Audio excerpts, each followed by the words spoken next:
भाग्यश्री आत्राम यांनी शरद पवार गटामध्ये प्रवेश केला आहे। गडचिरोलीमध्ये जयंत पाटील, अनिल देशमुखांच्या उपस्थितीमध्ये भाग्यश्री आत्राम यांनी पक्षप्रवेश केला। बाबा आत्राम यांच्यासह अजित पवार गटाला हा मोठा धक्का। अहेरीमधून भाग्यश्री आत्राम यांना तिकीट मिळण्याची शक्यता आहे, तर धर्मराव बाबा आत्राम यांच्या विरोधात त्या मैदानामध्ये दिसू शकतात।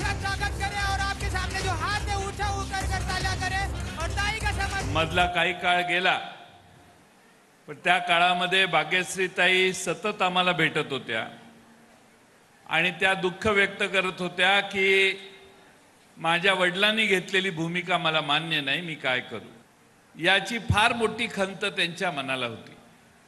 आज त्यांनी आणि त्यांच्या सर्व सहकार्यांनी पुन्हा एकदा पूर्वीसारखं शरद पवार साहेबांच्या नेतृत्वाखाली काम करायचा निर्णय घेतला। मला दादा ज्ञान शिकवतायत, तर मी दादाला विचारणार, तुम्हीच आमच्याकडे येऊन जा, का वाईट आहे? तुम्ही इतके वयस्कर शरद पवार साहेबांना तुम्ही सोडून गेला, तुम्ही तेव्हा नाही वाटला की पवार साहेबांना सोडताना की आमचं घर फुटत आहे आणि तुम्ही मला टीका करता की तुम्ही असं काही करू नका? आपण स्वतः मान्य करायला पाहिजे की आम्ही घर फोडलो आहे।